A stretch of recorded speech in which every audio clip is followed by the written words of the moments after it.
Olá, sejam todos bem-vindos ao Projeto REC. Eu sou a professora Samantha e hoje o motivo do nosso diálogo refere-se a dois pedidos que eu recebi. Então eu vou contextualizar rapidamente aqui para vocês e aí a gente segue para a apresentação da nossa reflexão de hoje. A palavra é a palavra tempo. Então, os pedidos que eu recebi foram o seguinte: que eu falasse um pouquinho sobre a espiritualidade, partindo um pouquinho daquilo que eu venho estudando, daquilo que eu venho trazendo como conhecimento e compartilhando com o maior número de pessoas possíveis. E o segundo pedido tem a ver com a palavra tempo, pela passagem de Eclesiastes do capítulo 3. O motivo desse pedido em especial aconteceu porque na nossa família nós tivemos um momento de celebração, um matrimônio que aconteceu, e a pessoa, que estava ali conduzindo toda a parte religiosa do casamento, ele trouxe este capítulo como reflexão para os casais e para todos que estavam ali presentes na cerimônia.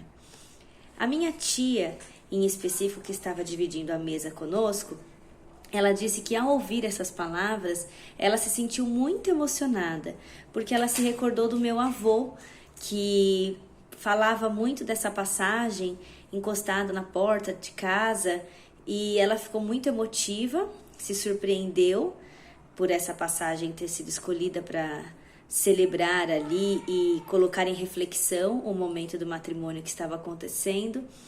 E ela me pediu, ela falou: você não poderia falar um pouquinho sobre essa passagem no seu canal do YouTube?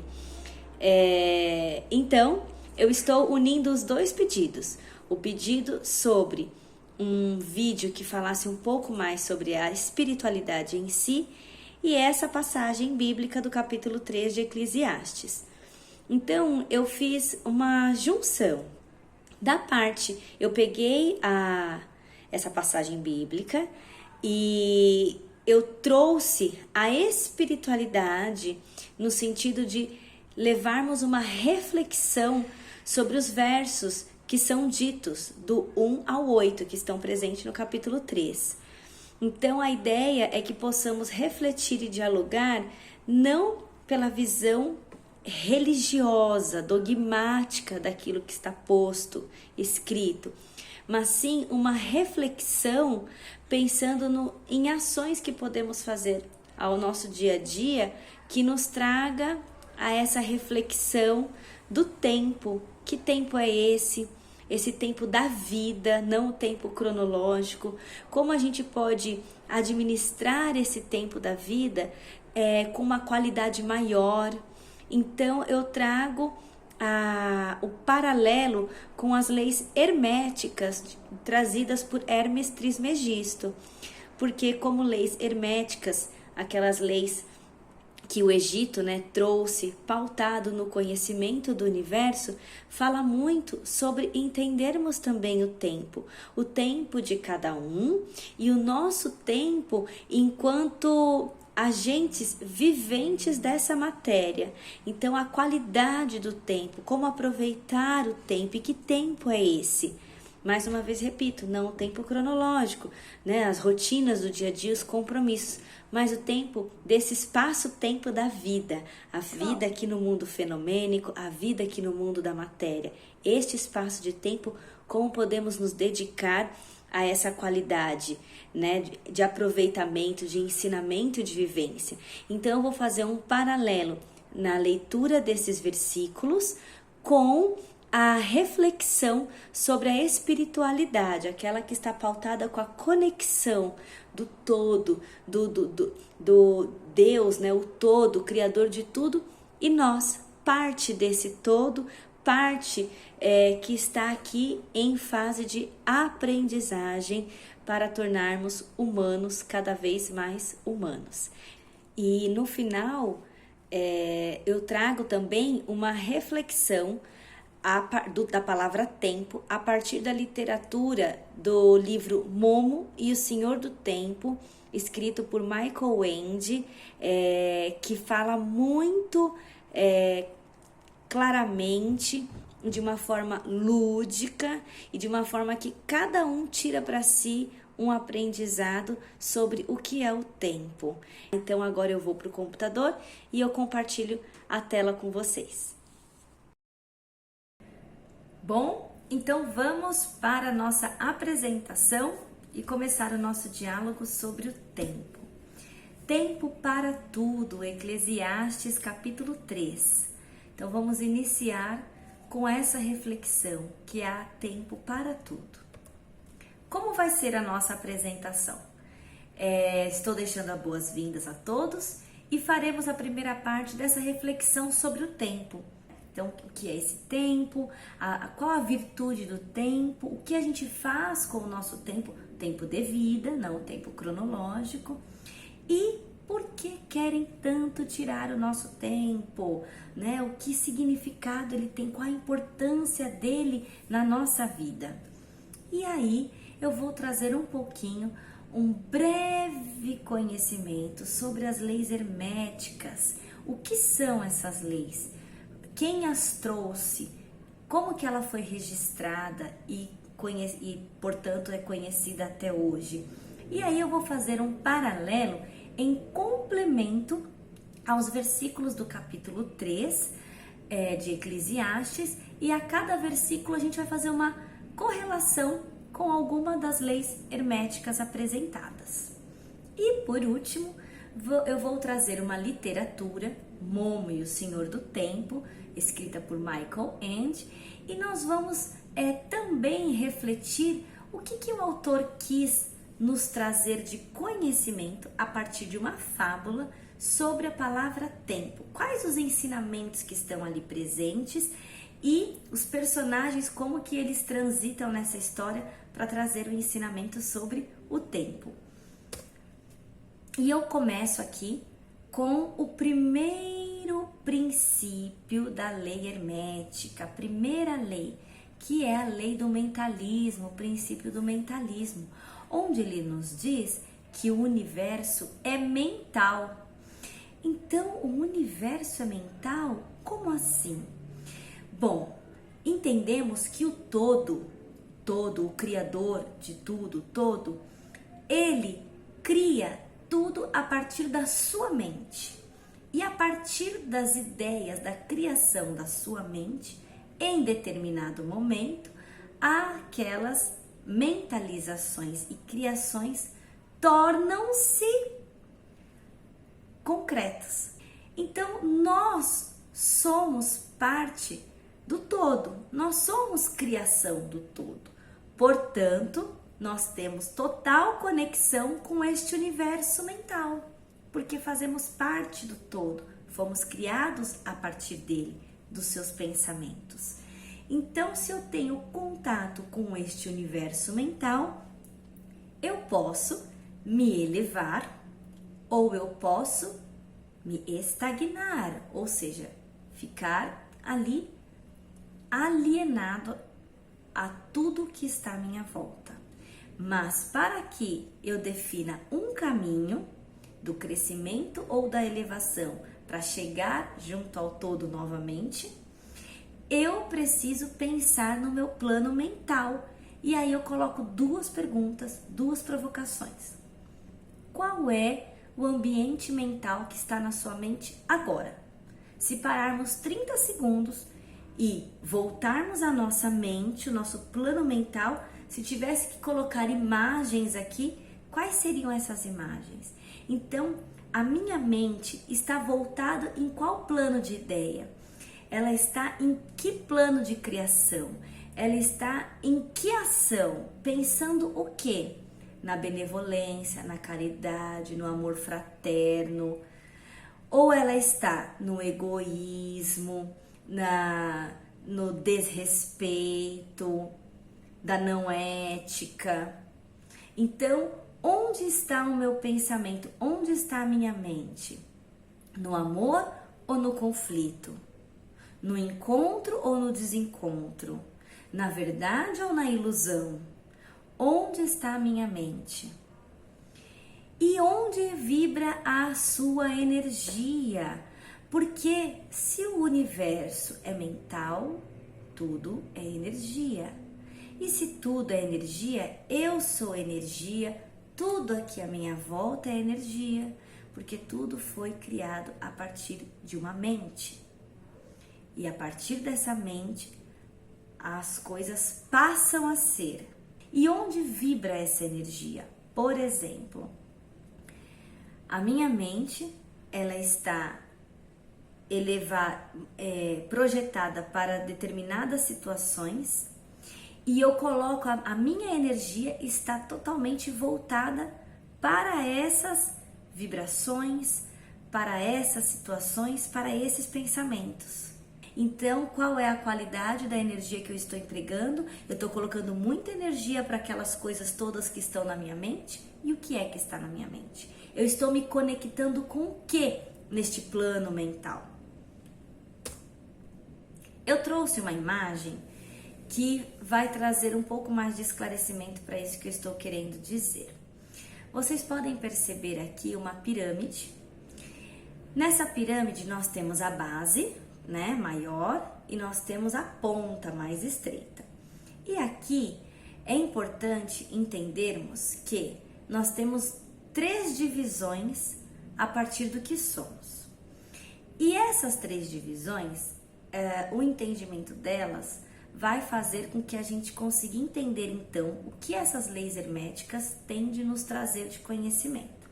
Porque elas partem desse princípio que estamos em 3 situações enquanto seres humanos, enquanto seres viventes aqui. Então, tem o plano físico, que é a base ali da pirâmide, que é o plano da matéria, do concreto, disso aqui, de tudo isso, né? Aqui o concreto, plano físico.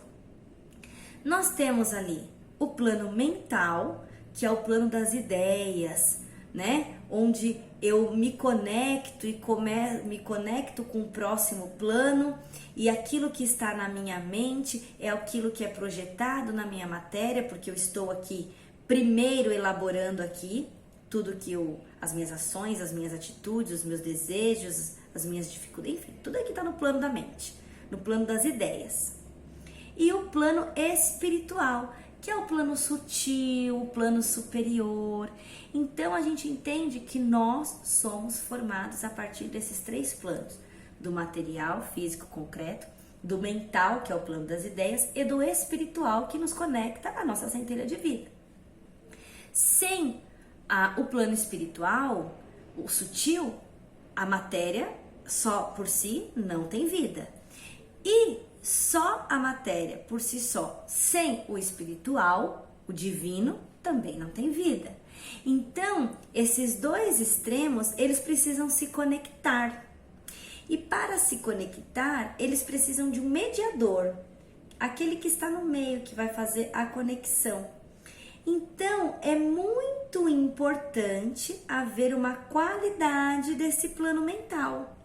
Porque é através desse plano mental que eu vou me conectar e ele vai refletir aqui para o plano da matéria. Vamos entender mais um pouquinho à frente. E qual a relação do tempo? Essa telinha que eu coloquei em uma esfera que vai e volta, né? É justamente aquilo que a mensagem inicial nos traz. Há tempo para tudo. Então, há tempo para perceber e nos perceber enquanto seres humanos, as nossas condições, o nosso momento e as nossas potencialidades. A partir do momento em que a gente reconhece as nossas potencialidades, a gente pode traçar objetivos. E aí, traçando esses objetivos, a gente vai entender quais as ações necessárias para nos organizar no plano mental, para que possamos nos conectar com esse plano superior e então tudo isso vir para o plano da matéria, se concretizar, se realizar.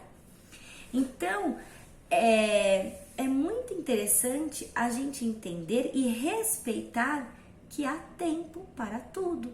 Então, há o tempo de despertar, há o tempo do conhecimento vir, há o tempo de entender aquela perguntinha básica: quem sou eu, o que vim fazer aqui, qual o meu propósito. Há tempo para tudo isso. E aí, eu vou começar agora explicando um pouquinho sobre o que são essas leis herméticas e qual a relação delas com o nosso fazer de hoje e a relação delas com o tempo, que é isso que nós estamos refletindo e dialogando. A questão do tempo, o tempo de vida, da vida, e não só o tempo cronológico das rotinas e dos compromissos que a gente se propõe todos os dias. Então vamos lá. 7 leis herméticas. Como bem disse, são 7 leis que foram decodificadas e podemos chamá-la, né? Elas são chamadas de lei do mentalismo, a primeira, que tudo é mental. Lei da correspondência, há uma correspondência minha para com o outro, minha para com aquilo e aquilo para comigo mesmo. Então, uma troca, uma correspondência, um elo. Lei da vibração, tudo vibra, porque tudo é energia. Se tudo vibra, tudo é energia, nada está parado. Então, como que eu me relaciono com essa energia, com essa vibração? Lei da polaridade, os polos, positivo, o negativo, o frio, o quente, o amor, o ódio, o bem, o mal, a luz, a escuridão, os polos, que na verdade são a mesma coisa, porém em extremidades opostas. E aí é importante a gente identificar em qual extremidade nós estamos e o que fazer para que a gente possa se neutralizar, ok? Lei do ritmo, nada está parado. Então, tudo tem um fluxo e um refluxo, tudo vai, tudo volta.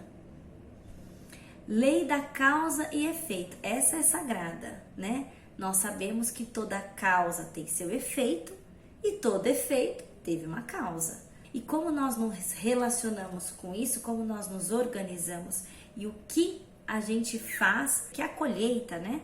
Se eu planto maçã, não tem como eu colher abacaxi. Se eu planto abacaxi, não tem como eu colher maçã. Então, a lei da colheita eu posso traduzir como a lei da causa e efeito. Se eu provoquei uma situação, seja ela benevolente ou não, vai surtir um efeito lá na frente sobre isso que eu organizei, que eu me propus ali a fazer. A lei do gênero.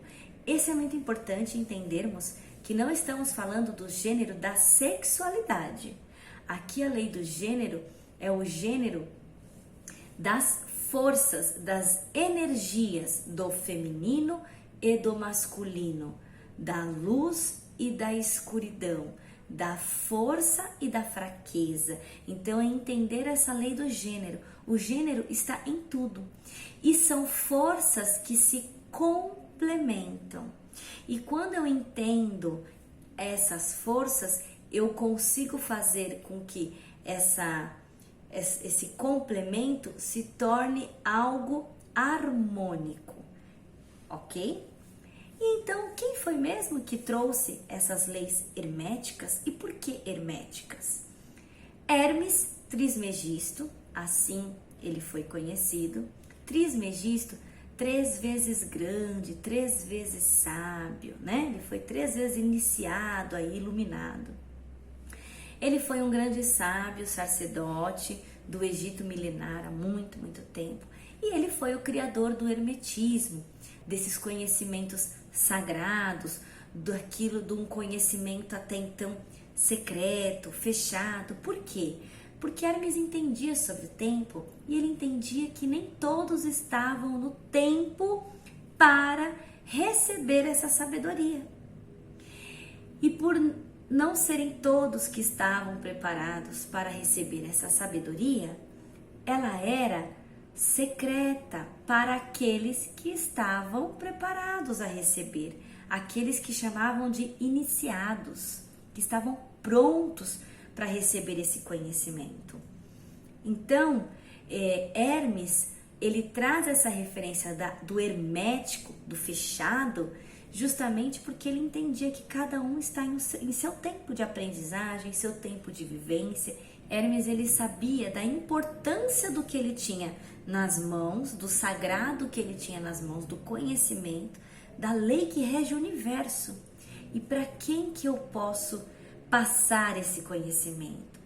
Quais são as pessoas?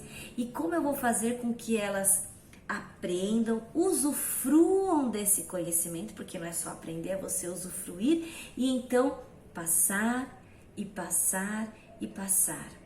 E aprender que eles precisam entender que tem que passar naquele momento exato para os que estão prontos para receber esse conhecimento. Então vejam, algo que era secreto, que foi passando verbalmente ali, de geração em geração, de iniciado em iniciado, até chegar os dias de hoje. Eu trouxe 4 imagens que representam Hermes.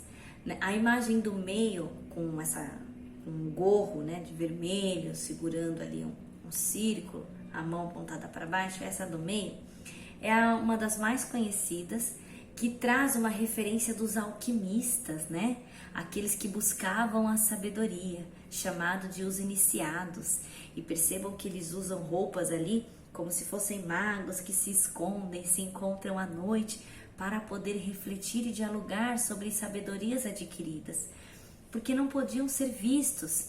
Então usavam muito da alquimia, da ciência, do descobrimento de elementos químicos para se disfarçar e poder ali trocar sobre essas sabedorias, sobre a verdade, sobre o universo, né? Então há toda uma simbologia, há toda uma história por trás de tudo isso. Então essa é a figura conhecida de Hermes Trismegisto na alquimia. Do outro lado nós temos Hermes no Egito, representado pelo deus Tote, que é esse ser que tem uma representação de uma ave na cabeça, com um bico alongado, né, e uma circunferência no topo. Então é ele homem com a conexão do saber, de levar o conhecimento, da sabedoria, né, do olhar amplificado da ave, né, e conectar com o todo. E na outra ponta, aí tem em cima e embaixo, no grego, Hermes ele foi representado como o mensageiro, né, na mitologia romana, o deus Mercúrio, que carregava as asinhas num capacete, né, uma espécie de um capacete, e asas nos pés, aquele que leva a mensagem, que leva o saber. Então vejam como os ensinamentos de Hermes, eles refletiram em diversos locais, em diversas épocas, no Oriente todo, na China, na Índia, na Pérsia, na Caldeia, entre outros. Então, todas essas civilizações, a sua filosofia trouxe referência daquilo que Hermes trazia de conhecimento, do saber, dessa conexão do homem com o universo, do homem com o todo, desse eu sublime, sagrado. Então, Hermes foi um ser de grande importância para que esse conhecimento, essa sabedoria e esse conhecimento das leis que regem o universo chegassem até os dias de hoje. E a gente entende que uma vez que a gente compreende essas leis e coloca em prática no nosso fazer, né, no dia a dia, nas nossas práticas, não só no fazer concreto, mas também no plano mental, naquilo que a gente vibra, naquilo que a gente mentaliza, pensa, na frequência que a gente sintoniza. Quando a gente entende essas leis, a gente tem acesso à abundância que todo o universo tem para nós. Porque o todo é tudo, o todo é tudo, logo é abundância. Somos parte do todo, logo temos acesso a toda a abundância. Mas ficamos presos e enraizados em crenças que ao longo da história, é assunto para outra live, ao longo da história nos trouxeram para esse momento presente, para aquilo que a gente acredita, para aquilo que a gente entende como vida. Mas se caminharmos à luz caminharmos à sabedoria, ao conhecimento, vamos descobrir a potencialidade que tem dentro de cada um de nós. E aí sim, enxergando essa potencialidade, a abundância.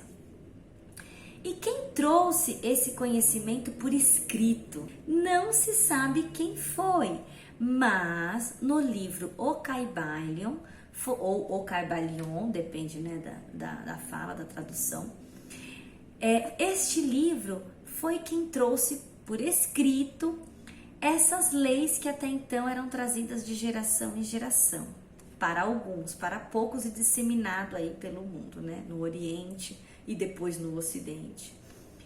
E ele foi escrito em 1908, início do século XX, e o autor desconhecido, que quando publicado, ele foi anunciado anonimamente pelo pseudônimo de 3 iniciados.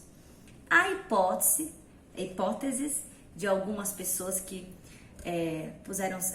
deveriam ter sido os escritores desse ensinamento, de como chegaram a esse ensinamento, então escreveram um livro, mas são hipóteses, nada concreto.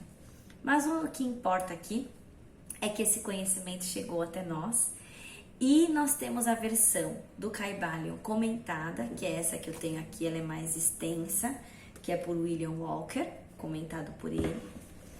E também o livro Kybalion, de fato, que é esse que está na tela, aí um livro verdinho, bem fininho, mas cada lei escrita de forma muito direcionada, porém, quando entendida, nos traz a amplitude de um conhecimento muito vasto e de muitas possibilidades.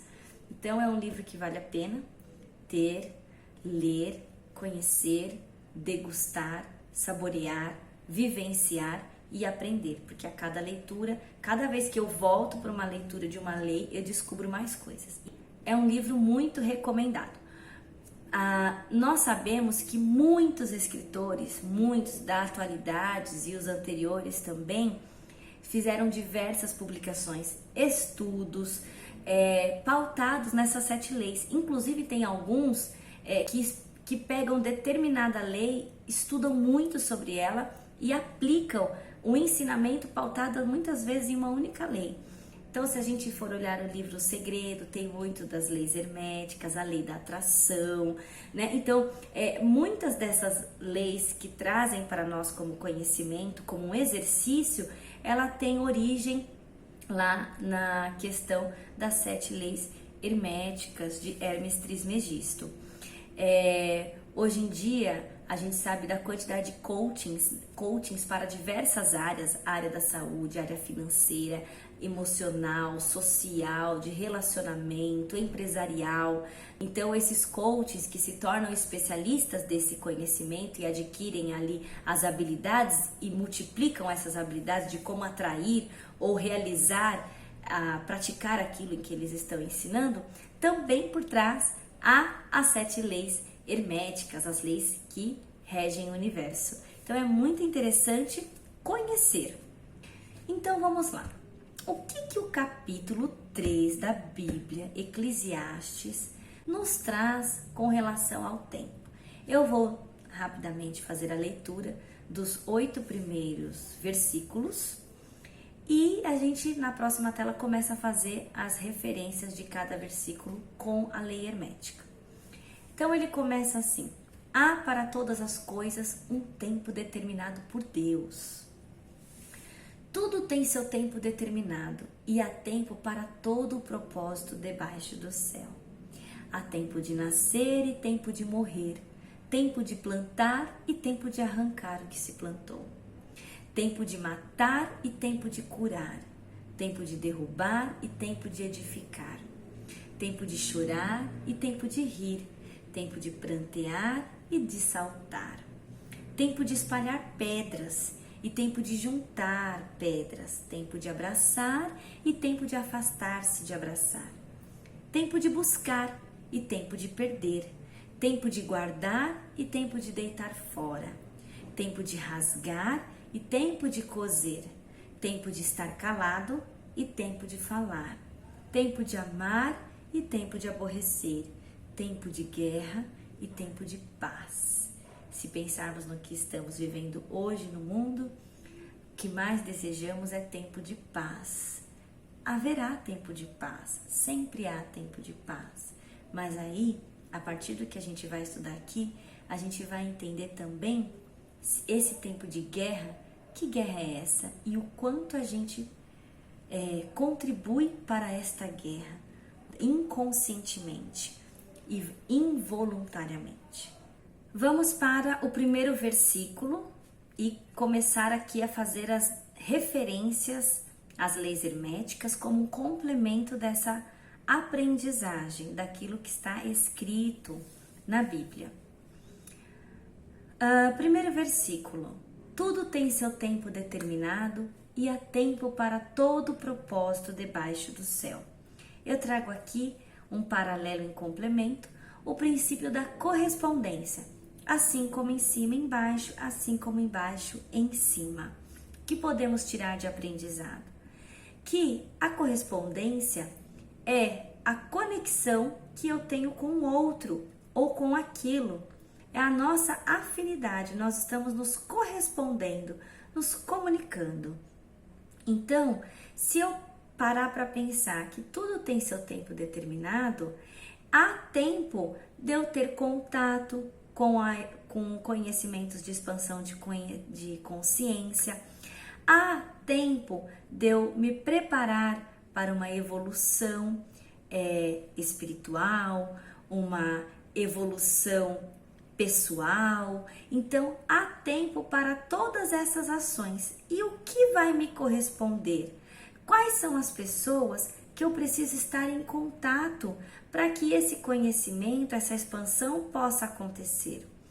Quais são as ferramentas que eu preciso me relacionar e ter acesso para que eu possa, de fato, fazer acontecer? Então, vejam, tudo é uma correspondência. E como tem que estar a minha mente para que eu possa ter acesso e compreender esses ensinamentos, esses e outros mais. Então, a lei de correspondência é aquela lei que vai me afinizar aquilo que eu estou proposto a fazer. E aí, para tudo há um propósito. Há um propósito debaixo dos céus. Então, quem eu sou? O que faço aqui? Qual o meu propósito? Para onde devo seguir? Essas perguntas precisam fazer parte da nossa reflexão para a gente entender com que então eu tenho que me corresponder, me correlacionar para que eu possa chegar no meu propósito. Então, nada está errado, tudo a seu tempo.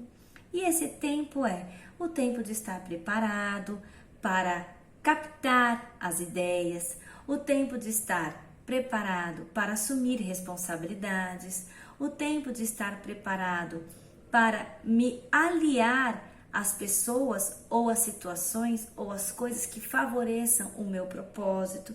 Então, há tempo para tudo e há um propósito. Não estamos aqui simplesmente por estar aqui. Há um propósito e a gente precisa começar a se questionar o nosso fazer aqui para que possamos então enxergar o nosso propósito e a partir dali traçar objetivos, desenhar sonhos, estruturar sonhos, realizações e aí entender a relação de correspondência com todos e tudo aquilo que estará envolvido para a chegada desse objetivo, para a chegada desse propósito que está estabelecido para mim. Número 2, versículo 2. Há tempo de nascer e tempo de morrer, tempo de plantar e tempo de arrancar o que se plantou. Eu coloco aqui o princípio do ritmo. Tudo tem seu fluxo e seu refluxo, tudo vai e tudo vem. Então, há o tempo desse nascer, desse renascer, desse despertar, desse galgar, de se lançar. Então, há tempo para as ações.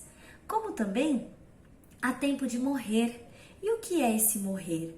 Ora, se tudo há um fluxo e um refluxo, tudo vai e tudo volta, uma vez que eu renasci, eu avancei, eu nasci para uma verdade, eu nasci para um momento, estou renascendo ali para novas ações, há tempo também que eu vivi esse momento e agora há tempo que eu preciso deixar as coisas necessárias aqui para trás para eu renascer novamente para outros desafios, para novas possibilidades. Então, esse tempo de morrer é o tempo de deixar para trás situações para que eu possa ir para o passo seguinte. Imagine que eu vou subir degraus numa escala em que a cada passo, cada andar mais alto, eu estou me elevando, eu estou me autoconhecendo, eu estou desbravando. Só que imagine que para cada degrau exija de mim um esforço para eu conseguir subir. E se para cada degrau que eu vou avante, eu trago numa sacola tudo aquilo que ficou para trás. Essa sacola, a cada degrau, vai ficando mais pesada, porque ela me traz as coisas do degrau anterior. Então, para eu ir a um passo diante, eu vou ter mais dificuldade, porque eu tenho mais peso aqui comigo. Então, é necessário ter o tempo de morrer, porque tem coisas que eu preciso deixar lá naquele degrau, daquela vivência lá embaixo, para que eu possa ter leveza e força para ir para o próximo, e não algo que eu tenho apego, que fica ali me amarrando e me dificultando para o passo seguinte. Então, há tempo de nascer, mas também há tempo de morrer, de deixar o desapego, coisas que ficaram lá atrás, ficar lá atrás, para eu me lançar para o novo. E aí eu tenho que entender a lei do ritmo, que tudo tem seu fluxo, tudo vai e depois tudo vem. E o que vem? O que tem que ficar, fica, e o que eu tenho que levar, eu levo. E assim a cada passo, a cada degrau, a cada novo movimento. Tempo de matar e tempo de curar. Tempo de derrubar e tempo de edificar. Aqui claramente o princípio de causa e efeito, que para mim é o maior de todos. Sabemos que tudo tem a sua causa e tudo tem o seu efeito, e que seu efeito tem a sua causa. Então, o que acontece é que agora, o que foi feito, executado lá atrás, quais foram as situações, as causas que me trouxeram ao efeito em que eu estou agora. Então, é muito parecido com a questão da colheita. Então, há tempo de matar. Então, aquele tempo de, não, agora isso acabou, eu não estou mais nesta vibração, eu não estou mais nesse fazer, porque agora eu estou no tempo de me curar, o tempo de aparar as arestas, tempo de me refazer para que eu possa ir adiante de uma forma diferente do que eu estava lá atrás. E assim, então, poder ter um efeito diferente do que eu tive lá atrás. Para isso, então, eu tenho que ter ações, propósitos mais pertinentes àquilo que eu quero colher lá na frente. Então, o que eu quero colher lá na frente é isso? Então, o que eu preciso gerar aqui agora para que eu possa ter um efeito direcionado ao que eu me propus a fazer? Então, o tempo de matar é importante para que eu possa ter o tempo de curar, ok? E então, derrubar, para edificar, deixar lá atrás, matar para poder me edificar, evoluir, crescer. Tempo de chorar e tempo de rir, tempo de prantear e tempo de saltar. Eu trouxe aqui a referência com o princípio da polaridade. Tudo tem seu par de opostos, tudo é dual.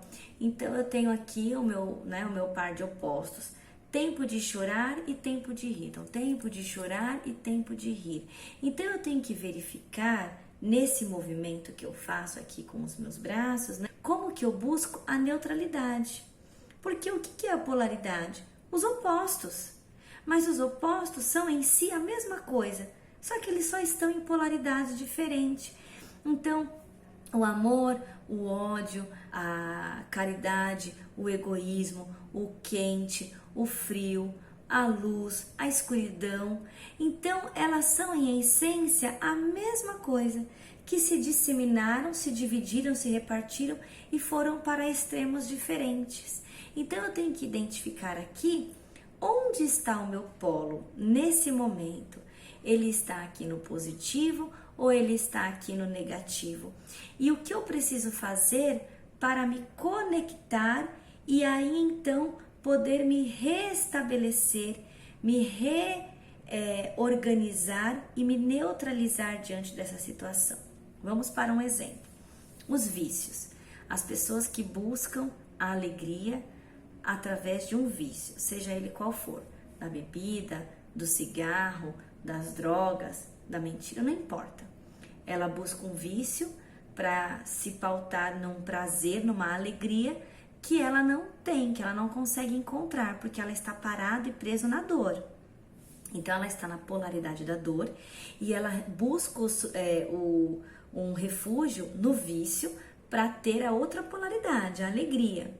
Quando ela consegue identificar isso, ela pode tomar ações que façam com que ela deixe de estar no estado de sofrimento e então deixe de estar no estado de se pautar em um vício para então conseguir encontrar a sua verdade, a sua essência, o seu eu, estar neutro ali, né? Se neutralizar, estar em essência, em verdade, a boa nova. Então, a polaridade é importante eu entender, porque eu identificando qual polaridade eu estou, eu vou identificar as ações necessárias para eu buscar a neutralidade. Porque nada mais são, quando eu estou em um polo ou em outro, nada mais são que a mesma essência dividida em extremos diferentes. Então, eu não posso buscar, às vezes, um subterfúgio do vício para ter a alegria. O que eu posso fazer para buscar a alegria sem o vício? Eu preciso compreender essa dor. O que essa dor causa e traz e quais são as ações que eu tenho por conta dessa dor. E aí eu começo a entender e compreender esses polos e busco a neutralidade, a minha essência verdadeira, como parte do todo, perfeição, abundância. Próximo, o 5º versículo, tempo de espalhar pedras e tempo de ajuntar as pedras, né? Tempo de abraçar e tempo de afastar-se de abraçar. Eu trago aqui o princípio da vibração. Que princípio é esse? Nada está parado, tudo se move, tudo se move. Tudo tem um movimento e uma elevação, ok? E aí, como esse versículo trouxe a questão da pedra como um símbolo para a gente entender a mensagem principal, eu vou usar deste símbolo também para explicar o princípio da vibração. Então, vamos imaginar essas pedras. Tempo de espalhar pedras. Aí eu tenho 2 observações. Quais são as pedras que eu desejo espalhar? Eu vou espalhar pedras que são desafios que eu vou colocar para a minha vida, para que eu possa me superar, para que eu possa me reconhecer, para que eu possa crescer. Então eu vou colocar pedras de desafio, de uma mudança de um novo emprego, uma pedra de desafio que eu vou mudar um relacionamento, uma pedra de um desafio que eu vou sair de uma crença limitante e vou colocar uma pedra ali para me cutucar para uma elevação, para um conhecimento. Então, quais são as pedras que eu vou espalhar para a minha vida e para com o outro? Eu vou espalhar pedrinhas que eu vou colocá-los em desafios para um crescimento. Esse é um tipo de pedra. Agora, eu vou colocar pedras que eu vou colocar pedrinhas de egoísmo, eu vou colocar pedrinhas de provocação, eu vou colocar pedrinhas de intrigas, eu vou colocar pedrinhas de maldade, eu vou colocar... Que pedrinhas eu vou colocar? Eu vou espalhar. Então, percebam que eu tenho 2 tipos de pedras para escolher aquilo que eu vou espalhar. Por quê? Aquilo que eu vou espalhar, uma hora eu vou ter que juntar. E o que é que eu vou juntar? Se eu coloquei pedrinhas de desafios para mim mesmo ou para o próximo como forma de crescimento e elevação, quando eu juntá-las, eu vou ter um montante de pedras que vão me elevar e me alavancar para um passo seguinte, para uma nova descoberta, para um novo momento. Agora, se eu coloco pedrinhas que eu vou prejudicar o outro ou prejudicar a mim mesmo, quando eu juntá-las, o que eu vou ter? Eu vou colher aqueles problemas, eu vou colher aquilo, aí eu posso trazer doenças, eu posso trazer várias situações desagradáveis, porque eu escolhi espalhar essas pedrinhas. E aí entra a vibração. Se tudo se move, nada está parado, tudo que eu colocar ali de pedrinhas, aquele movimento vai me gerar uma ação, vai me gerar um reflexo, vai me gerar uma colheita, tudo aquilo que a gente já viu ali atrás. Então, tudo vibra, tudo tem movimento. Uma plantinha tem movimento, ela vibra. Um mineral tem movimento, vibra. Uma pedra, ela está em movimento, ela vibra. Mesmo que os nossos olhos não possam perceber, mas ela vibra. Então, aquilo que eu coloco de pedrinhas, de desafios, é um movimento que eu estou buscando, que eu estou provocando. E esse movimento que eu estou buscando ou provocando, esse movimento vai chegar a mim novamente, vai me devolver. Então é muito importante nesse princípio da vibração, qual o movimento, a intensidade, o movimento que eu estou atuando e se eu estou me elevando ou descendo. Então é muito importante entender o princípio da vibração e fazer essa relação com as pedrinhas que o versículo traz para nós. Porque é tempo de espalhar as pedras. Quais pedras? Porque haverá o tempo de juntá-las. E aí a gente vai ter um crescimento ou a gente vai ter um problema. Versículo 6. Tempo de buscar, tempo de perder, tempo de guardar e tempo de deitar fora. Trago novamente o do ritmo, o fluxo e refluxo. Porque na vida há tempos que a gente precisa buscar, ir avante, buscar, colocar coisas novas. E há tempo também que a gente tem que desapegar, tem que deixar perder, passa para frente ou deixa ali, vamos para uma outra situação. Tem o tempo que a gente precisa guardar. Às vezes eu passei por uma situação difícil, eu tenho ali aquela mágoa, aquele ressentimento, ok. Tem coisas que eu guardo a boa memória daquilo que eu tive de aprendizado. Mas ficar guardando também aquela mágoa, aquela situação difícil, não é benéfica. Então é tempo que eu tenho que guardar o que é necessário e deixar pra lá, deixar fluir, tira do saquinho, joga fora, porque é tempo de eu buscar. Então eu tenho que perder algumas coisinhas também, eu não posso deixar tudo guardado. Eu tenho que perder algumas coisinhas para que eu possa dar um passo à frente, um passo avante. E aí o princípio do ritmo, tudo tem seu fluxo, tudo vai, tudo vem, fluxo e o refluxo, as coisas vão e voltam. O que eu guardo do que volta, o que eu deixo ir embora, o que eu avanço e busco e daquilo que eu me coloco para uma nova alçada, para uma nova situação, para um novo momento, ok? Tempo de rasgar e tempo de coser, tempo de estar calado e tempo de falar. Aqui eu trago o princípio do gênero, porque eu acho que é o que melhor se relaciona com este versículo. Lembrando que o gênero não é a sexualidade, sim as forças do feminino e do masculino.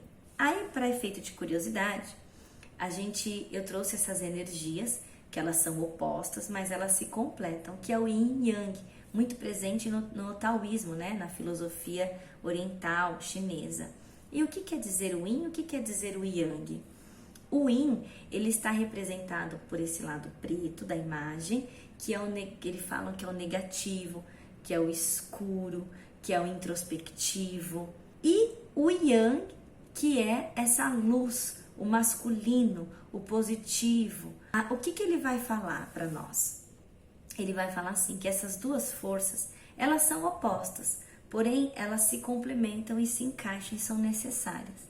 E no princípio do gênero, o gênero está em tudo. Nós mesmos temos os dois gêneros presentes no na nossa vida, no nosso ser. Então, há momentos da nossa vida que nós estamos mais nós estamos mais introspectivo, nós estamos mais acolhedores, nós estamos mais reflexivos.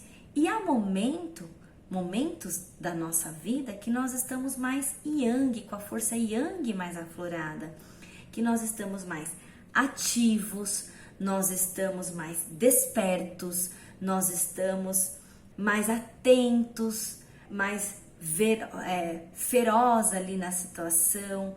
A gente tá uma ação mais ativa mesmo, aquela ação que vai para fora, momento que a gente fala. Aí vamos fazer as referências. Tem momentos que a gente precisa falar o que a gente sente, falar o que a gente pensa, falar o que a gente deseja, falar verdades, mas saber como falar. Mas tem momentos que a gente precisa estar mais introspectivo, mais reflexivo. É momento de refletir sobre algumas coisas e buscar o aprendizado daquilo. Momentos de acolher. Quantos momentos na nossa vida a gente tem de acolher pessoas, acolher situações, guardar, e ali momentos de colocar para fora. Não, agora é minha vez. Então é tempo de rasgar, de se mostrar, né? E outros momentos de costurar, de coser ali, de guardar. Mas lembrando que não é o guardar da mágoa, o guardar de se resguardar, ok? Para o novo que virá. Então, o princípio do gênero yin yang está em tudo. Está nas leis da natureza, está nas leis na lei do universo, está na nossa vida, no nosso dia a dia, no nosso fazer. Tem momentos que a gente amanhece yin, tem momentos que a gente amanhece yang. Tem pessoas que têm o yin muito aflorado, tem pessoas que têm energia yang muito aflorada. E aí, o legal é encontrar o equilíbrio. 8º versículo. Tempo de amar e tempo de aborrecer. Tempo de guerra e tempo de paz. Princípio novamente da causa e efeito. Toda causa tem o seu efeito. E aí, à frente, nós vamos entender um pouquinho o quanto a gente contribui para esse tempo de guerra e tempo de paz. Que guerra é essa? Às vezes a nossa guerra é interna, às vezes nós estamos em conflito com nós mesmos e a gente tem dificuldade de sair dessa nebulosa, desse conflito, a gente precisa de ajuda. Às vezes a gente está assim em tempo de se aborrecer e não sabe como sair desse aborrecimento. Então a gente precisa também buscar ajuda. Pode ser uma autoajuda, pode ser uma ajuda externa. E aí a gente precisa entender do que a gente está precisando para sair desse estado de guerra. E também tem o ambiente social. O que nós, enquanto seres humanos, estamos mentalizando, estamos vibrando, que faz com que de forma inconsciente, involuntária, a gente contribui para essa guerra social, essa guerra externa de interesses. Então, ali entra aquele exercício do mentalismo, das ideias, o plano do mentalismo e das ideias. Onde eu estou vibrando? Eu estou vibrando em quê? No medo, na ansiedade, no egoísmo. Eu estou fazendo um emaranhado de outras vibrações que estão na mesma faixa de sintonia e involuntariamente inconsciente eu estou auxiliando para essa guerra exterior. Por isso que é importante a vigília do pensamento, vigiar os pensamentos, porque inconscientemente a gente pode estar ajudando para o caos, não só o caos interno, mas o caos externo. E o que a gente precisa fazer para estar no tempo de amar? Então é elevar o pensamento na benevolência, na caridade, no amor, na justiça, no correto, no ético. Só que não é só o pensamento é o primeiro que se forma, e aí depois ele tem que passar para o prático, para a vivência, seja como for. Um momento de caridade, um momento de ação, um momento de boas vibrações, cada um ao seu modo, ao seu jeito, como dá. Mas a gente precisa ter esse tempo de amar, e amar a nós próprios, amar a si mesmo, para que possamos buscar o tempo da paz. a paz interior e a paz exterior. Aqui eu trago novamente a reflexão do tempo para compreender essas leis, para compreender como que nós podemos praticá-las no nosso dia a dia. E cada um a seu tempo. Para uns, uma lei é mais fácil que a outra. Para outros, nesse momento, nenhuma lei é fácil. Para outros, essas leis já estão presentes e já são superadas e praticadas e já está em um momento de expansão de consciência. Então, para tudo há tempo e a gente precisa se identificar em que tempo nós estamos deste tempo e aí buscar as alternativas, buscar as soluções e o conhecimento para que possamos pôr em prática, para que possamos ter acesso a essa abundância. O próximo slide, eu começo a falar um pouquinho sobre o livro Momo e o Senhor do Tempo, que Michael Ende deixou assim como um presente para todos. Todos que podem ter acesso a essa leitura é de uma grande valia. E eu começo a abertura dessa reflexão do livro com uma fala do personagem Mestre Ora, que ele diz para a personagem principal, que é a Momo, o seguinte: só a própria pessoa pode decidir o que fazer com o seu tempo, e somente ela é quem pode defendê-lo, lutar por ele ou transformá-lo. Olha que bonito. Vai de encontro, né, um casamento com tudo isso que a gente viu lá atrás. Só nós podemos decidir o que fazer com o nosso tempo, em que tempo eu estou da minha vida, em que escala do tempo eu estou da minha vida, de maturidade, em que tempo da minha vida eu estou para o despertar da consciência e o que eu preciso fazer. É o tempo de defender? Não, eu estou no momento favorável, coisas tentam me tirar do meu foco, mas eu vou defender esse momento que eu estou aberto para a sabedoria, para o crescimento. É tempo de lutar por ele, ou eu estou num tempo que eu preciso transformar as minhas atitudes, transformar os meus pensamentos para eu me adequar no tempo do aprender, do tempo do autoconhecimento, do tempo do conhecimento, do tempo de uma prática do bem para a minha elevação, para meu propósito. Cadê o meu propósito? Que momento do tempo eu estou parado até a chegada do meu propósito? E o que eu preciso fazer? O que eu preciso transformar? O que eu preciso lutar? O que eu preciso defender para chegar no meu propósito? Então eu tenho que me entender em que momento do tempo eu estou e o que fazer. Agora vamos à história. Bom, eu sou apaixonada por esse livro. No local onde eu trabalho, alguns anos atrás, nós fizemos um projeto sobre esse livro falando do tempo, que foi muito bacana, tivemos muitos aprendizados. E aqui, Momo e o Senhor do Tempo, tem essas duas capas, nessas duas versões. A mais antiga é essa laranjinha e a atual, essa da Cassiopeia tartaruga, que é representada aí na capa do livro. Bom, então primeiro eu vou falar de Michael Ende e aí eu falo um pouquinho dos personagens. Michael Ende, ele foi um escritor alemão, filho de pai pintor, que foi perseguido na época do nazismo, então foi uma criança que em seu período escolar era dita como displicente. E Michael Ende, mesmo nesse caos em que vivia, ele tinha muita criatividade, era uma criança muito ligada ao mundo da fantasia, e esse mundo da fantasia ele tinha altas reflexões e ele tirava aprendizado desse mundo da fantasia, que talvez seria o simbólico que ele deveria ter feito em contrapartida daquele momento difícil em que ele passou, em que ele viveu com a sua família, com seu pai, né? Nas situações de guerra.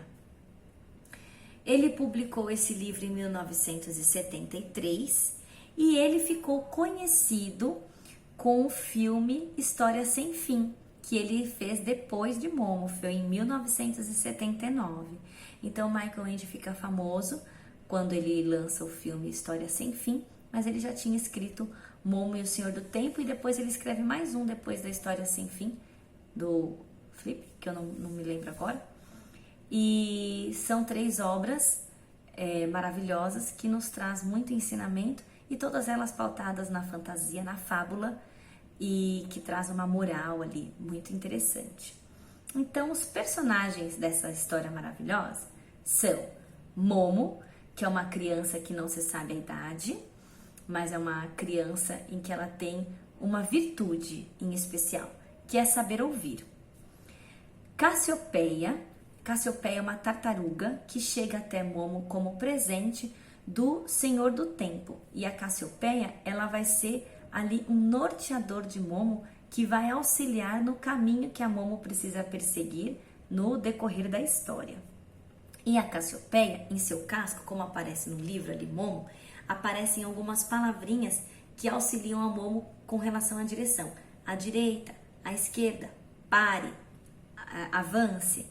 Então, o casco da Cassiopeia aparecem algumas dessas palavras e ajudam a Momo a chegar onde ela tem que chegar. Os homens cinzentos são os antagonistas, os grandes vilões dessa história, que são os homens que o grande propósito deles é roubar o tempo das pessoas. Mas eles não utilizam essa palavra roubar o tempo. Eles fantasiam esse roubar o tempo em poupar tempo. Eles mostram às pessoas da cidade que todos precisam poupar tempo. E para poupar tempo, eles têm que se dedicar com outros fazeres que vão trazer para eles muito mais recursos. E aí eu vou explicar o que vai acontecer com esse poupar tempo, que o grande interesse é roubar o tempo das pessoas. O Senhor do Tempo, ele é um grande conselheiro da Momo. É como se fosse aquele guia que fica ali orientando, dando sinais para Momo, mas o mais interessante é que o Senhor do Tempo, ele é esse instrutor, né? Esse guia da Momo, mas ele é um guia que ele não traz respostas para a Momo, porque a Momo faz muitas perguntas, mas ele traz reflexões que fazem com que a própria Momo encontre as respostas certas. E depois nós temos o Mestre Ora, o chegado Mestre Ora, e é ele que vai revelar para Momo o que é o tempo. Então, quando Momo chega no Mestre Ora, é muito interessante como ela precisa se conduzir para chegar até ele e ter então, de fato, essa resposta e descoberta do que é o tempo afinal e o que Momo tem que fazer, que o Mestre Ora deixa um desafio para ela. Claro que tem demais personagens, tem o Gigi, que é um barato, tem outros personagens encantadores, mas que eu não vou destacar aqui agora. Eu vou deixar destacado por esses 5 que vão fazer o entendimento do que essa história tem para nos ensinar sobre o tempo. Então agora eu vou falar dos pontos centrais. Sem contar a história em si, eu vou falar dos pontos centrais. Então, quem é Momo? É uma criança, aparentemente sem idade, que foi encontrada em um anfiteatro abandonado, e ela tem uma vestimenta assim esfarrupida, né? Coisas ganhadas, ela usa coisas ganhadas, né? Então coisas que não servem para ela na quesito tamanho, mas que ela não se incomoda. E a virtude dela é saber ouvir. Só que o saber ouvir da Momo é um saber ouvir que aproxima, que acolhe, e é um saber ouvir que possibilita as pessoas que chegam até Momo, as crianças, os adultos, para conversar, e ela é tão gentil no saber ouvir que as pessoas chegam com problemas ali e que ao longo dessa conversa, que é um diálogo sem troca da Momo, porque ela escuta, a própria pessoa consegue encontrar soluções para aqueles problemas que às vezes trazem para ela, como num diálogo. E por ela ter uma tranquilidade e um saber ouvir que acolhe, todos se sentem muito agradáveis perto da Momo, se sentem muito acolhidos, afáveis, amáveis ali perto de Momo. Então Momo desperta o interesse de muita gente em estar próximo dela. Todos querem Momo. E as crianças, inclusive, elas sentem que quando o Momo não está perto, É como se a criatividade delas estivesse indo embora, as coisas não fizessem muito sentido, mas quando o Momo aparece, a alegria chega e se estabelece ali naquele ambiente e a criatividade aflora, porque ela ouve as histórias e todos entram nesse mundo da imaginação. E por ter essa virtude de saber ouvir, tanto as crianças quanto os adultos e os senhores da cidade, essa virtude é colocada em prova pelos homens cinzentos. Logo, os homens cinzentos descobrem que tem este ser que traz essa alegria para a cidade e eles se incomodam e começam a perseguir Momo. E quem são esses homens cinzentos? Eles são os homens cinzentos administradores da Caixa Econômica do Tempo, onde eles falam para as pessoas que eles precisam poupar tempo. Poupem tempo para a Caixa Econômica do Tempo. Quando esses homens cinzentos aparecem na história, nos ambientes, a temperatura esfria, fica gélido, dificulta a respiração das pessoas, se sentem sufocadas em si mesmo e diminui até a capacidade de raciocinar pelo próprio frio, porque esses homens cinzentos, eles são tão estranhos ali, aquele ambiente, e quando eles chegam é como se todos paralisassem, ficassem estáticos, não conseguissem raciocinar. E eles começam a depositar ali vários cálculos de que você deve poupar seu tempo com isso. Quanto tempo você se dedica a entregar uma flor para sua esposa? Perca de tempo. Quanto tempo você se dedica a ouvir seus filhos? Perca de tempo. Quanto tempo você se dedica a ficar em conversa com um amigo? Perca de tempo. Então tudo isso é perca de tempo e você tem que poupar o seu tempo. Você tem que trabalhar mais, focar no trabalho, na produção, porque você produzindo mais, você terá mais dinheiro e você poderá adquirir mais coisas. E todas essas outras bobagens, como ajudar uma mãe, ajudar alguém que precisa, ouvir um amigo, prestar atenção com diálogos que não vão levar a nada, isso tudo é perda de tempo. Use esse tempo para trabalho, trabalho, trabalho, trabalho, produção, produção, produção, riqueza, riqueza, riqueza, adquirir bens, bens, bens. Isso sim é o que os homens dos cinzentos provocam e propõem para aquelas pessoas da cidade local. Só que eles são tão enfáticos, tão incisivos e tão assim hipnóticos que as pessoas acabam entrando nessa ideia e começam a mudar o seu comportamento. E já não há mais tempo para entregar uma flor, já não há tempo para um momento de diversão, não há um momento de ouvir, trocar ideias e diálogos, não há momento, porque tudo isso se torna uma perca de tempo e eu preciso de dinheiro para ter coisas, isso sim. E aí, muito interessante, tem uma parte do livro que quando um homem cinzento entra na barbearia, eu não me recordo agora o nome desse personagem, ele deixa o barbeiro ali hipnotizado e o barbeiro começa a falar, nossa, eu realmente estou perdendo muito tempo. Para que cuidar da minha mãe? Para que fazer isso? Para que ouvir um amigo? Para que ouvir crianças, estar presente? Para que ficar um tempo descansando e ter ideias? Para que eu estou perdendo tempo? Eu estou perdendo dinheiro? E aí ele faz uma pergunta para esse homem cinzento.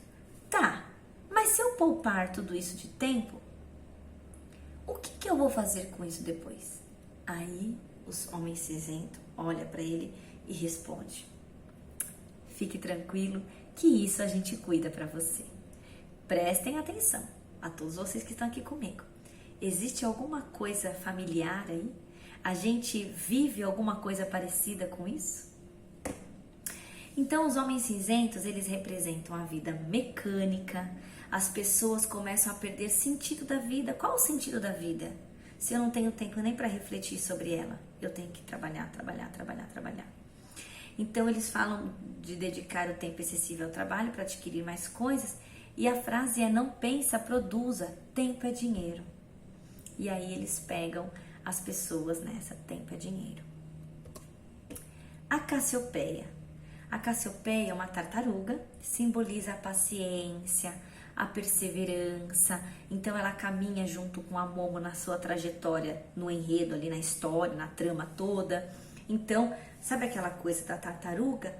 De passo em passo, momento em momento, eu chego onde eu quero chegar, sem atropelar, sem parar ou sem avançar, no tempo certo.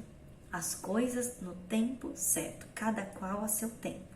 E uma situação, e uma curiosidade da Cassiopeia é que ela ajuda a Momo podendo antecipar 30 minutos antes de um fato acontecer. Só que ela não antecipa esses 30 minutos de modo que o que está para acontecer, ela vai mudar o que vai acontecer. Porque o que está para acontecer, vai acontecer. Só que antecipar esses 30 minutos permite a Momo encontrar uma melhor estratégia para quando chegar naquele momento, naquele episódio, ela estar de uma forma assim mais preparada para isso. Isso é muito legal. Então ela consegue antecipar, vai acontecer isso. Tudo indica que vai acontecer isso. 30 minutos antes. Então a Momo tem 30 minutos para se organizar, para elaborar estratégias ou para organizar situações para que quando chegar naquele momento, chegue de forma mais adequada, mais perspicaz e mais efetiva e significativa. De forma melhor. E o Mestre Ora? Como eu falei, ele é um protetor da Momo, ele é um guia, ele aparece em alguns momentos necessários, onde ele traz reflexões para Momo, que Momo questiona, mas eu faço o quê? E o que é isso? E agora? E aí ele traz ali alguns exemplos, algumas reflexões, e Momo consegue encontrar as respostas corretas e então vai seguindo adiante, porque o objetivo primeiro é chegar no Mestre Ora, porque ela precisa desvendar o que é o tempo, porque os homens cinzentos querem roubar o tempo.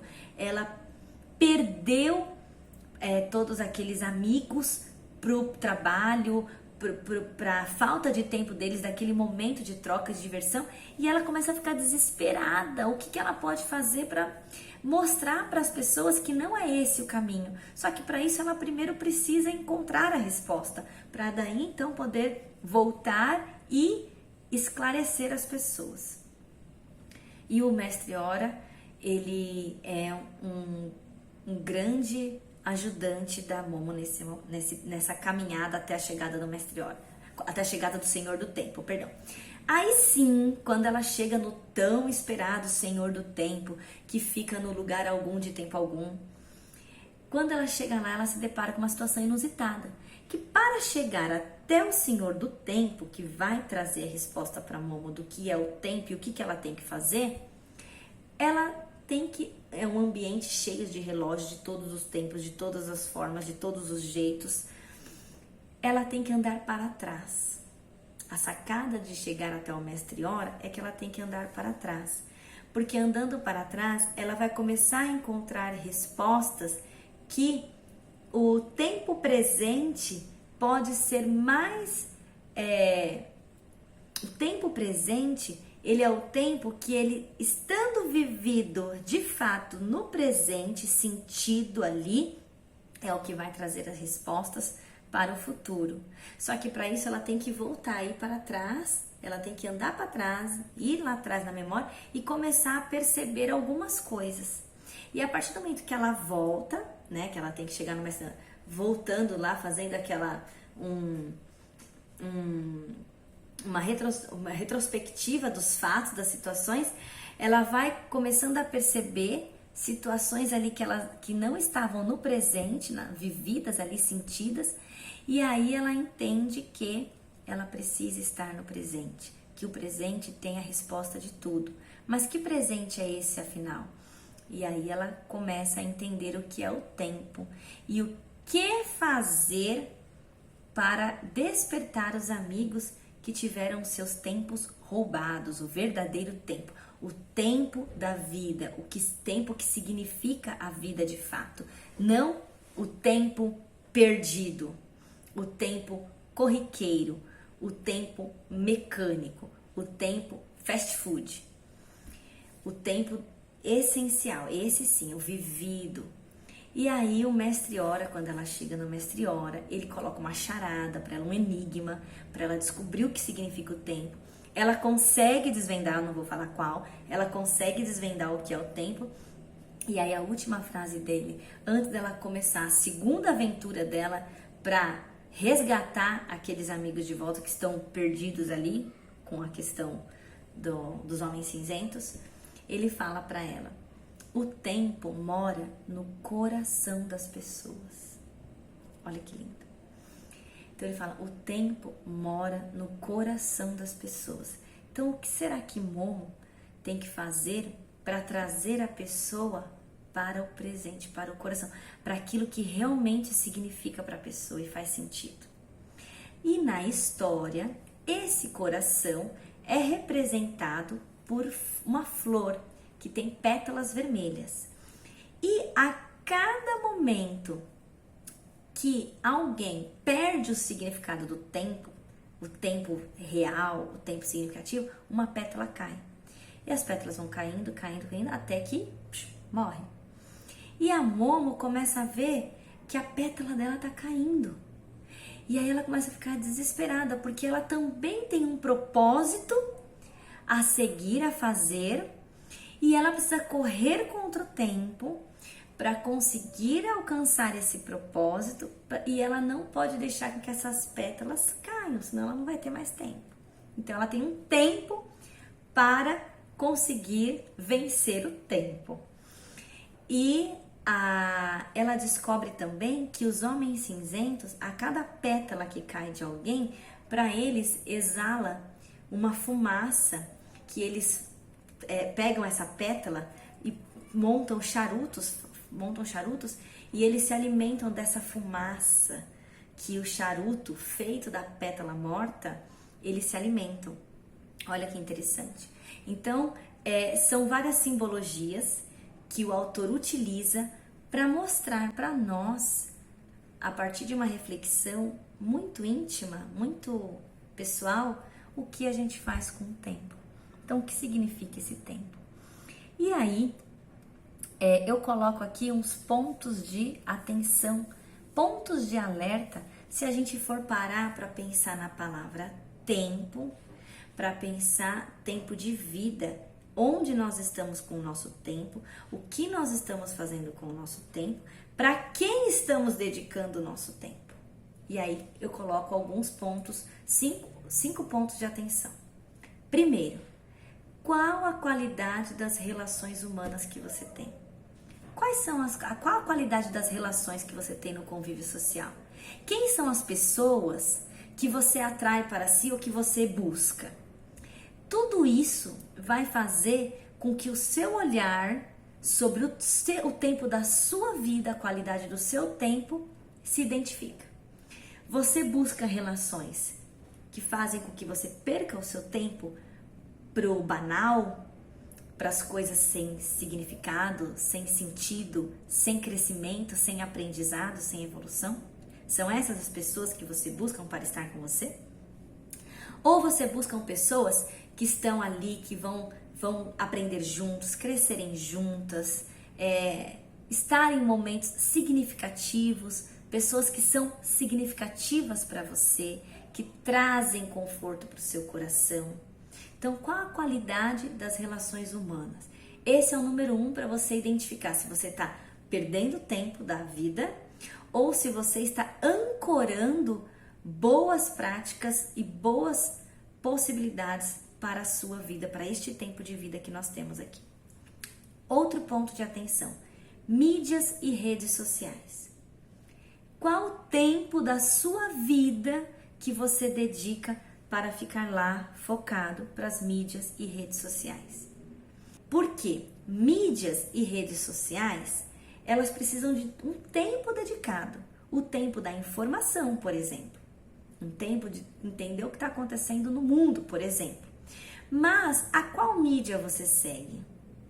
A qual rede social você está vinculado? Ou quais? E quais são as pessoas dessas que você anda seguindo? Então, essa mídia que você segue, ela traz uma informação verdadeira? As pessoas que estão ali, de fato, estão pautadas pela ética? Ou estão pautadas por outras coisas que vai trazer benefício próprio? E aí, então, elas se colocam a falar coisas que às vezes nem elas sabem que elas estão falando. Mas colocam coisas que eu posso chamar aqui as alienações de fake news. E você fica o seu tempo dedicado para essas mídias e redes sociais, que às vezes trazem notícias que não são verdadeiras ou não exatamente como está, e aí você te trazem aquela alienação e vão te trazer o medo e a ansiedade. Aí eu estendo para os 2 tópicos abaixo. Qual o tempo você está dedicando ao medo e à ansiedade? Porque o medo e a ansiedade traz insegurança. E se você está inseguro, você não sabe qual caminho seguir. E aí você vai junto com o outro, com a maioria. Onde eles estão indo, eu vou também. Porque você está inseguro. Você não sabe qual é o caminho. E aí você leva uma vida mecanizada. Porque você está ali, ó, na massa, no mecânico, no automático. Você não para sair dessa realidade e se perguntar, opa, vamos ver o que é verdade, o que não é verdade. Só que isso dá trabalho. E às vezes a gente não quer ter esse trabalho. E aí a gente prefere ficar na vida mecanizada. A gente prefere ficar na vida fast food. Onde eu vou falar assim, eu não tenho tempo para isso. Então eu vou tudo no fast food. No rápido, no que é prático, fast food de serviço, fast food de aquisição de bens. Tudo rápido, tudo rápido. Porque eu não posso perder tempo. Não, porque eu tenho que trabalhar, porque eu tenho que fazer isso, porque eu tenho que fazer aquilo, porque eu tenho que... A minha vida... Então tem que ser tudo rápido.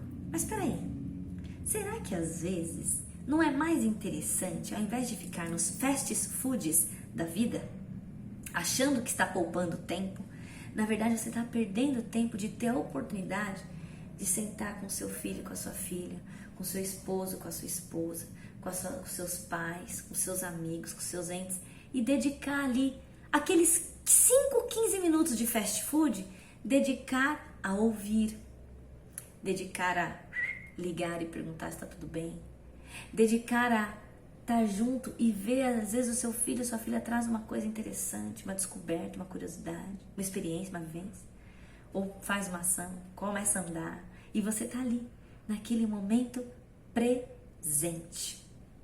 E que o fast food, às vezes, te engana com o poupar tempo. Deixa que eu faço para você não perder tempo. Mas será que a gente está perdendo tempo mesmo se a gente se propuser a fazer? A gente sabe das demandas do dia a dia, da rotina. Até prometi que eu não ia falar do tempo cronológico, e sim do tempo da vida. Mas é o tempo da vida. E às vezes, estar junto, fazer uma saladinha junto, a gente está num tempo presente tão gostoso, uma troca tão enriquecedora, tão significativa, que as pétalas vão se permanecer vivas. E se a gente estiver só numa vida de fast food, numa vida mecanizada, e essa vida rouba a nossa atenção. A gente tenta sair dela, daqui a pouco vem alguma coisa que nos traz para essa mecanização, para essa vida fast food. E aí a gente tenta sair, alguma coisa atrai. É um exercício e dá trabalho, não é fácil, mas é possível. E que se a gente conseguir, como que a gente vai conseguir? Com o despertar da consciência. Começar a perceber esse tempo da vida, que tempo da vida eu tenho aqui, nesse momento agora. Não enquanto essência, enquanto centelha, que esse é infinito, ad eterno. Do todo saímos, ao todo voltaremos. Mas esse tempo da vida aqui, nesse mundo fenomênico, nesse mundo da matéria, nesse mundo presente, encarnado, aqui, presente, aqui. Qual tempo eu estou dedicando para a verdadeira vida, para o verdadeiro aprendizado, para o verdadeiro significado? E o quanto de tempo eu estou deixando roubar por todas essas situações que me alienam, que me levam e não deixam eu ser quem eu realmente sou. Então esses são os pontos de atenção. Qualidade das relações humanas, mídias e redes sociais, alienações por fake news, que traz medo, ansiedade e ficamos inseguros, e a vida mecanizada e voltada aí para esses fast foods que também nos roubam tempo. Olha quanta coisa nos roubam o tempo durante um tempo de vida. Eu trouxe uma escala de valência que vai deixar de forma bem prática isso que eu estou dizendo. Acontece uma situação desafiadora na nossa vida, uma bobagem, um problema no trabalho. Pronto, fácil de todos entenderem. Um problema no trabalho. Claro que problemas existem, e eles existem para que eles possam ser vividos, aprendidos e não serem reproduzidos mais ou serem construídas outras coisas para que aquele problema não aconteça novamente. E aí aconteceu um problema rotineiro, corriqueiro, de trabalho, E aí mais um problema. Olha, isso aconteceu, é perseguição daquela pessoa, é assim, assim, assim. Eu coloco uma energia altíssima lá nessa imagem vermelha. Eu coloco uma alta energia desagradável. E aí, se eu coloco uma alta energia desagradável por causa desse problema, eu estrago o meu dia. Eu não tenho um bom proveito desse dia. Eu fico amargurada, fico de cara feia. As pessoas vêm falar comigo, falam, o que é? O que tem de bom? Né? Então eu estrago o meu dia todo por causa de um problema que talvez foi provocado, aquilo ia ter esse problema porque não nos atentamos a alguma coisa lá atrás, e que eu poderia simplesmente ter olhado para o problema e resolvido, colocado aquela preocupação e resolvido. Mas não, eu decidi colocar uma energia, aquela fofoca, foi aquela lá que falou não sei o que, estragou meu dia, deixa ela que ela vai ver comigo. Quanta energia, quanto tempo perdido numa situação que não teria necessidade. Agora, se eu tivesse essa mesma situação, mas colocado uma energia mais baixa, equivalente, adequada e resolvido o problema, ok. A mesma coisa acontece agora com uma conquista. Eu conquistei algo muito legal que eu fiquei muito feliz. Já que a gente está falando de trabalho, vamos falar uma promoção no trabalho. Uhul, eba, vai aumentar salário, eu vou ter a oportunidade que eu desejei, que eu estudei, que eu galguei, que eu almejei, ok. Só que eu elevo essa energia de felicidade tão grande, lembra das polaridades? Tão grande que eu entro em estado de euforia e eu permaneço nesse estado de euforia, que eu acabo deixando também de perceber coisas importantes que estão ali acontecendo e eu tô lá na alegria, no oba-oba, e fico no oba-oba. Então percebam que nenhum dos extremos são interessantes, nem para o desagradável, nem para o agradável. Mas que também a baixa energia, ela também tem o seu ponto de atenção. Vamos imaginar que aconteceu uma situação desafiadora, desagradável e desafiadora, também no trabalho. E eu fico numa energia lá embaixo, não tô nem aí, não quero saber, não é problema meu. E eu passo ali sem reação. Isso também não é bom, porque se eu faço parte daquele grupo, se eu estou ali, é porque eu tenho que contribuir com alguma coisa e não passar por desapercebido. Então eu também tenho que me posicionar. Então estar, mesmo que uma situação desagradável, mas eu estar ali, quase morta, sem me manifestar, sem colocar a minha posição, ou sem fazer o meu fazer diante daquele desafio, eu também não acrescento em nada. Meu tempo também está... Que tempo é esse de trabalho? Que trabalho é esse? Que sentido ele está fazendo para minha vida se pode estar caindo o mundo? Veja, você está perdendo tempo. Você não está no seu caminho, você não está no seu propósito, você não está fazendo o que você ama. Porque para você é irrelevante, você está na energia bem baixa. Como também pode acontecer algo muito interessante, muito agradável, e você deixar uma energia muito baixa. Uhul, que legal. Que sentido isso também faz para sua vida? Você não trabalhou, você não conquistou, chegou ali aquela oportunidade, então você tem que sim curtir, usufruir e ok, continua, passa para a próxima, né? Nem lá no extremo, mas também nem na coisa parada demais. Cadê a sua motivação? O que te motiva? Então perceba, essa escala de valência das emoções, ela nos traz a seguinte reflexão: a qualidade do tempo. Qual a qualidade do seu tempo? Quanto tempo você está dedicando aos níveis de atividade alta ou baixa, ou de valência negativa ou positiva? Onde está o foco da sua energia? O foco na sua energia tem que estar no lugar adequado, no momento adequado, na posição adequada. Ele não pode estar nem muito acima, nem muito abaixo, nem muito à direita e nem muito à esquerda. O tempo todo. Problemas e desafios acontecerão. Podem ser altíssimo problema. Você vai lá naquele ponto, posiciona-se, resolva-se e volta para sua centralidade. pode ter uma conquista muito bacana. Ok, legal, vai lá, parabéns e volta para o seu objetivo. Não se perca, não se deixa perder. Quantos alcançam sucesso e se perdem? Porque ficam no estado de euforia. E quantos deixam de galgar outras coisas porque o seu estado de energia está lá embaixo? Parece que nem existem. Nem, tinha essa pessoa aqui? Nossa, nem vi. Entendeu? Então a gente tem que se conhecer, tentar se autoconhecer através das atitudes, através das ações do nosso dia a dia e entender o que a gente quer para o nosso tempo. Olha, eu tenho este tempo. Eu tenho assim, né? A gente nunca sabe o dia de amanhã, a gente não sabe se amanhã eu não sei se eu vou estar aqui ou não, tudo bem, a gente sabe que isso a gente não tem o domínio. Mas, dentro de uma projeção de tempo de vida, aquele que eu almejo, como está a qualidade do meu tempo para cada fase desse tempo da vida? Ok, o que passou, passou, o que eu aprendi, então o que eu vou fazer daqui para frente? E eu vou deixar roubarem meu tempo precioso? Aí eu vou para os pontos de ativação e prática. Então, o que eu tenho que ativar em mim? Qual que é a prática que eu tenho que buscar? Olhar para si próprio e enxergar as suas capacidades, as suas potencialidades. Somos todos capazes, todos temos um potencial. Só que a gente precisa olhar para esse potencial, a gente precisa olhar para as nossas capacidades, as nossas habilidades e tirar proveito disso. E a gente precisa viver o momento presente, porque ele é único. Esse é o momento que eu tô aqui com você. Eu não sei quando você vai assistir esse vídeo, mas é o momento que você se dedicou e eu me dediquei. Estamos juntos para uma reflexão, para um aprendizado. Daqui a pouco vai ter um outro momento da sua vida. Aproveite, esteja nele presente, não pensando, eu tô aqui. Não, mas pensando no próximo vídeo, eu tô falando, mas não é, minha cabeça não tá presente. Ou eu tô parada lá no passado. Mas aquele vídeo daquela outra vez e eu tô aqui. Mas aquele não sei se... mas eu não saio também do passado.